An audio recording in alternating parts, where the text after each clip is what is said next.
औज़ुबिल्लाहिमिनश्शैतानिर्रजीम बिस्मिल्लाहिर्रहमानिर्रहीम रब्बिश्रह ली सदरी व यस्सिर ली अमरी वाहलुल उक़दतम मिन लिसानी यफ़क़हू क़ौली। ऐ मेरे रब, मेरा सीना मेरे लिए खोल दे और मेरे काम को मुझ पर आसान कर दे और मेरी ज़ुबान की गिरा भी खोल दे ताकि लोग मेरी अच्छी तरह बात समझ सकें। स्टूडेंट्स कहते हैं जी हम पढ़ते हैं भूल जाते हैं, इंशाल्लाह अल्लाह के कलाम से आप चीज़ें पढ़ेंगे भूलेंगे नहीं, याद रहेंगी आपको। चैप्टर 7 वेक्टर एक्सरसाइज 7.3 का बहुत इंपॉर्टेंट क्वेश्चन है जिसको मैं डिस्कस करने जा रहा हूँ। क्वेश्चन नंबर 12 है, इसका फोर्थ पार्ट है एक्सरसाइज 7.3 का। Prove that in any triangle A B C, किसी भी ट्रायंगल ए बी सी के अंदर C square is equal to A square plus B square minus 2ab cos of C. A law of cosine है, तीन law of cosine है। एक है A square is equal to B square plus C square minus 2bc cos of A. दूसरा है B square is equal to A square plus C square minus 2ac cos of B. तीसरा है C square is equal to A square plus B square minus 2ab cos of C. सबका prove करने का एक ही तरीका है। यहाँ पे हमने सी स्क्वायर वाला फार्मूला प्रूव करना है लॉ ऑफ कोसाइन का, तो हमें क्या करना होगा, वेक्टर का सम दिया होगा A plus B plus C is equal to 0, तो इसमें से हमने सी वेक्टर की वैल्यू फाइंड करनी होगी। अगर बी स्क्वायर वाला क्वेश्चन होगा तो A plus B plus C में से हमें बी वेक्टर की वैल्यू फाइंड करनी होगी। अगर ए स्क्वायर वाला लॉ ऑफ कोसाइन हुआ यानी कि लेफ्ट साइड पे ए स्क्वायर हुआ तो हमें ए की वैल्यू फाइंड करनी होगी, बी और सी को दूसरी साइड पे लेके जाना होगा। यहाँ पे हमारा बस क्वेश्चन सी स्क्वायर वाला, तो हमने ये देखें सी की वैल्यू फाइंड करनी हुई। ए प्लस बी यहाँ पे प्लस हो रहे हैं, ठीक है, ए और बी प्लस हो रहे हैं। सी की वैल्यू अगर आपने फाइंड की है, ठीक है, ए और बी यहाँ पे प्लस हो रहे हैं, ठीक है ना, ए और ये बी। इधर आके क्या हो गया, माइनस, सी की वैल्यू आपने फाइंड कर ली थी। अच्छा, ये आगे चल के मैं बताऊंगा। शुरू में मैंने क्योंकि तीन लॉ ऑफ कोसाइन उनको प्रूव करने का एक थोड़ा सा ये ट्रिक भी बता दिया है। Consider in a triangle A B C, किसी भी ट्राइंगल के अंदर ओ ए की इक्वल है। ओ ए से क्या मुराद है, पोजीशन वेक्टर ऑफ ए। किसी पॉइंट को ओरिजिन से मिलाएं तो वो पोजीशन वेक्टर होता है। अब ए पॉइंट को ओरिजिन से मिलाया तो पोजीशन वेक्टर ऑफ ए। ओ ए की इक्वल है, ओ बी की इक्वल है, पोजीशन वेक्टर ऑफ बी है। पोजीशन वेक्टर ऑफ सी है, ओ सी की इक्वल है। क्योंकि हमारे पास पॉइंट्स गिवन ही थे तो हमने क्या करना होता है, तीन पोजीशन वेक्टर, ए का पोजीशन वेक्टर ए, बी का पोजीशन वेक्टर बी और सी का पोजीशन वेक्टर सी हमने सपोज करना होता है। अब यहाँ पे हमने ये देखना है कि एंगल जो है वो वेक्टर्स के दरमियान कौन से बनेंगे। तो तीन हमने एंगल यहाँ पे देखने हैं। एक तो ये क्या है, ए के सामने होता है स्मॉल ए, ठीक है, ये बी वर्टेक्स है, इसके सामने स्मॉल बी, सी वर्टेक्स है, इसके सामने स्मॉल सी, और ये ए बी और सी जो स्मॉल हैं ये वेक्टर्स हैं, ठीक है। देख सकते हैं ए वेक्टर के साथ साइन है, बी वेक्टर का साइन है और सी वेक्टर का साइन है। अब हमने एंगल्स देखने हैं वेक्टर्स के दरमियान क्या बनेंगे। जहाँ पे सी वर्टेक्स है वहाँ पे एंगल सी है, जहाँ पे ए वर्टेक्स है वहाँ पे एंगल ए है, जहाँ पे वर्टेक्स बी है वहाँ पे एंगल बी है। अब पूरी लाइन के ऊपर जो एंगल होता है वो पाई होता है 180 डिग्री। 180 में से अगर हम ये सी एंगल माइनस कर लेंगे तो ये वाला एंगल पाई माइनस सी हो जाएगा, ठीक है। 180 में से सी एंगल अगर माइनस करेंगे तो ये पाई माइनस सी आ जाएगा। इसी तरह ये पूरी लाइन है, इसके ऊपर जो एंगल है, ठीक है, ये पूरी लाइन के ऊपर एंगल है 180 डिग्री पाई में से अगर ये वाला एंगल माइनस करेंगे तो ये एंगल आ जाएगा पाई माइनस ए। इसी तरह ये पूरा एंगल है पाई पूरे सर्कल में, तो 2 पाई होते हैं, लेकिन एक लाइन के ऊपर जो एंगल होता है वो 180 डिग्री और पाई होता है। अगर हम पाई में से ये बी एंगल माइनस कर लेंगे तो ये एंगल आपके पास बनेगा पाई माइनस बी। अब अगर हम यहाँ पे देखते हैं ए वेक्टर और बी वेक्टर के दरमियान एंगल बन रहा है पाई माइनस सी, ए और बी वेक्टर के दरमियान एंगल बन रहा है पाई माइनस सी, और बी और ए वेक्टर के दरमियान एंगल बन रहा है, सॉरी ये तो बी को बता दिया, बी और सी का बताना है।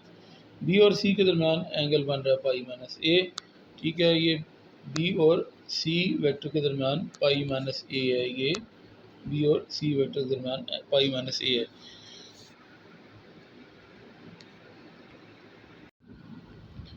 अच्छा, यहाँ पे सी और ए के दरमियान एंगल क्या बना है, पाई माइनस बी, आपको डायग्राम से बताया था। अब वेक्टर्स का सम जो होता है वो तीनों वेक्टर का सम 0 के इक्वल होता है। ये हमने पढ़ा a plus B plus C is equal to 0। ठीक है, अब हमारा जो क्वेश्चन है, ठीक है, उसको ज़रा देख लेते हैं। क्वेश्चन क्या था? क्वेश्चन हमने प्रूव करना, prove that in any triangle A B C square is equal to A square plus B square minus 2ab cos of C है। ये क्वेश्चन हमने प्रूव करना है। सी स्केयर का फॉर्मूला हमने प्रूव करना है, तो इसलिए हम क्या करेंगे, वेक्टर के सम में से सी की वैल्यू को फाइंड कर लेंगे। सी की वैल्यू को अगर फाइंड किया तो ए और बी यहाँ पे क्या हो रहे हैं प्लस, इस तरफ आके क्या हो जाएंगे माइनस हो जाएंगे, और बी क्योंकि दोनों माइनस होंगे तो बाहर नेगेटिव का साइन आ जाएगा। अब क्वेश्चन क्योंकि सी का स्केयर है तो सी के साथ ही हमने डॉट प्रोडक्ट लेना, taking dot product with C, ठीक है, बोथ साइड पे। तो ये वेक्टर सी था, ये वेक्टर सी था, सी के साथ डॉट आ गया, माइनस ए प्लस बी था, इसके साथ भी सी का डॉट आ गया। ठीक है, सी डॉट सी क्या होता है, सी का स्केयर होता है ये। अभी अगर हम लिख दें तब भी ठीक है, बाद में लिख दें तब भी ठीक है। अच्छा, यहाँ पे क्योंकि देखें ज़रा, क्वेश्चन क्या है, C square is equal to A square plus B square minus 2ab cos of C है। तीन वेक्टर्स जो है ना वो स्केयर में कन्वर्ट हुए, यानी कि मैग्नीट्यूड का स्केयर हो गया, सी का स्केयर, ए का स्केयर और बी का स्केयर, तीन जो है वो मैग्नीट्यूड जो है वो स्केयर के साथ हैं। तो जब इसको लॉ ऑफ कोसाइन भी कहते हैं, जब लॉ ऑफ कोसाइन प्रूव करना है या तीन वैल्यूज़ जब वो स्केयर की शक्ल में आ रही हैं, तो हमने क्या करना है, सी की वैल्यू यहाँ पे पुट करनी है। अगर किसी वैल्यू का स्केयर नहीं है, जैसे लास्ट क्वेश्चन मैंने किया था उसमें किसी भी वैल्यू के ऊपर स्केयर नहीं था, तो हमने इस वेक्टर की वैल्यू पुट नहीं करनी होती है। अगर क्वेश्चन में किसी मैग्नीट्यूड के ऊपर स्केयर नहीं है तो हमने इस वेक्टर की वैल्यू फाइंड करके पुट नहीं करनी, ठीक है, बस जस्ट उसके साथ डॉट लेना है। लेकिन अगर तीन वेक्टर्स के मैग्नीट्यूड का स्केयर हुआ है तो हमने क्या करना है, यहाँ पे अगर ए का क्वेश्चन है तो ए की वैल्यू, अगर बी का क्वेश्चन है बी की वैल्यू, अगर सी का क्वेश्चन है तो सी की वैल्यू हमने क्या करनी होगी, यहाँ पे पुट करनी होगी। अब सी की वैल्यू क्या है, माइनस ब्रैकेट के अंदर ए प्लस बी है, ठीक है, ये सी की वैल्यू यहाँ पे पुट करनी है। किस क्वेश्चन की सूरत में, जब तीन वेक्टर्स की मैग्नीट्यूड का स्केयर है, यानी कि लॉ ऑफ कोसाइन है तब। अच्छा, अब हमने क्या करना है, माइनस और माइनस ये मल्टीप्लाई के क्या हो गया प्लस, ठीक है, ए प्लस बी और ए प्लस बी सेंटर में ये डॉट है, डॉट का साइन आपने लाजमी लगाना है, डॉट प्रोडक्ट है ये। यहाँ पे सी डॉट सी का, इसको सी का स्केयर लिख सकते हैं लेकिन नहीं लिखा, ठीक है, बाद में भी लिख सकते हैं, ज़रूरत नहीं है कि उधर ही लिखें। हम चाह रहे थे कि इकट्ठा डॉट प्रोडक्ट जो है वो जब सॉल्व करें तो ए डॉट ए का स्केयर लिखें, बी डॉट बी का स्केयर लिखें और सी डॉट सी का स्केयर लिखें, लेकिन लिख भी दें तो कोई हर्ज नहीं है, मैंने आपको पहले बता दिया, लकीर का फ़कीर नहीं बनना। लेकिन हम ज़रा सिस्टमेटिक चल रहे हैं, ए डॉट ए, ठीक है, पहले ए जो है वो ए के साथ डॉट प्रोडक्ट आएगा, फिर ए का बी के साथ डॉट प्रोडक्ट आएगा ए डॉट बी, फिर बी का डॉट ए के साथ आएगा बी डॉट ए, और फिर बी का डॉट बी के साथ आएगा बी डॉट बी।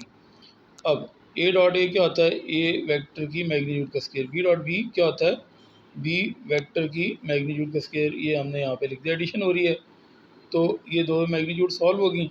अब सी डॉट सी क्या होता है, सी वेक्टर की मैग्नीट्यूड का स्केयर आ गया।